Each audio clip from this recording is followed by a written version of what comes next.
Barely had the announcement been made and the airlines are benefiting from the US decision to reopen borders.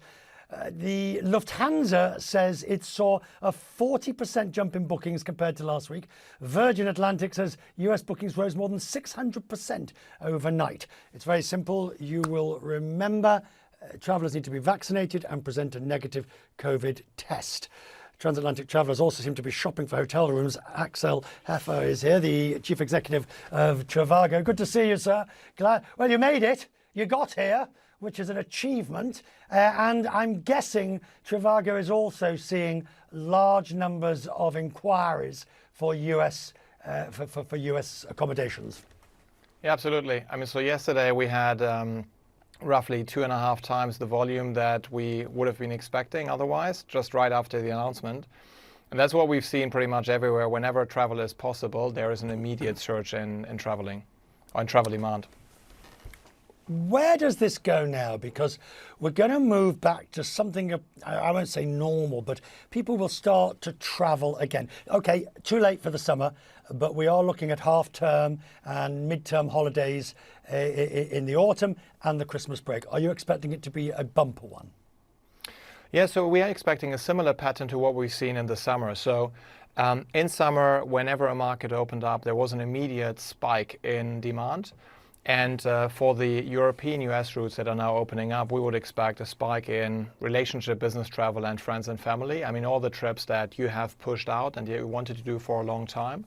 And after that spike, levels are normalizing and then start to continuously rise from that level. So yeah, very, very strong demand in the next couple of weeks and months, and then a more continuous recovery. You see, the problem becomes with the continuous recovery, what you call the normalizing, because once the VFR business has settled down and the leisure travel, the pent-up demand has sated for the time being, you're going into a winter that would have relied on business travel. And do you have visibility, if you will, to how business travel will recover?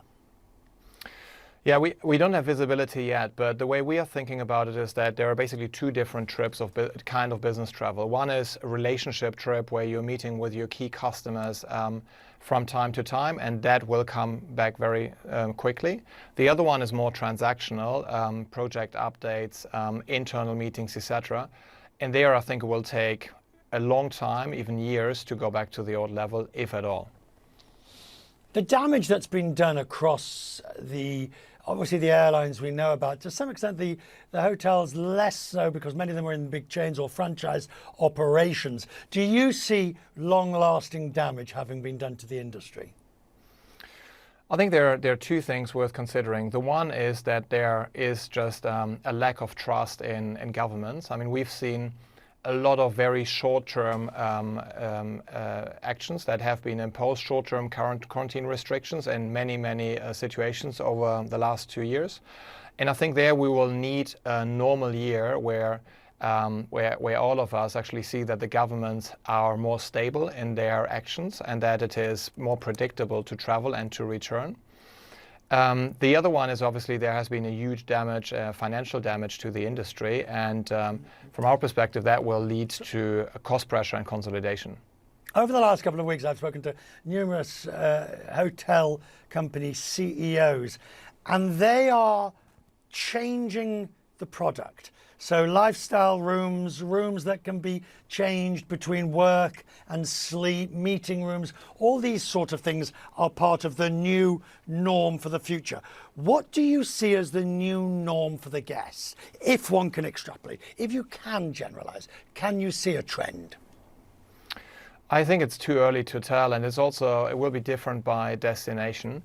I do think that a lot of companies will move to more hybrid working models, and if you are going to an extreme setup, you will need facilities where you can spend a few days a week with your remote workers. So there I definitely see demand.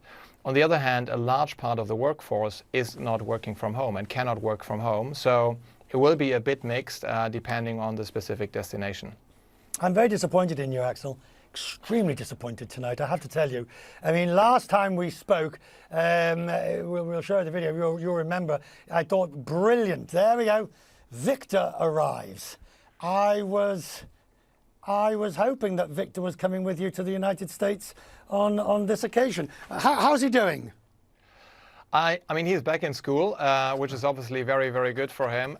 But he's still struggling with the new situation that I'm not working from home every day, but going to the office a few days per week, and also started traveling again. So, yeah, I guess we all need to adapt to the new normal now. But other than that, he's fine. I mean, he's with his friends again, and it's a much better situation than we were before. Next time, bring him with. We've got ice cream. And just absolutely. Things to spoil him with. Things that you'll wince when we give him it. All right. Thank you, Axel. Good to see you. I appreciate you taking time. The best to you and to Victor. It was one of those moments in the worst part of the pandemic that made us all just say, great. Thank you for being cheerful. And thank you, sir, for coming in. You got across the Atlantic as well. It's amazing. All these people getting across the Atlantic. Good to see you, sir.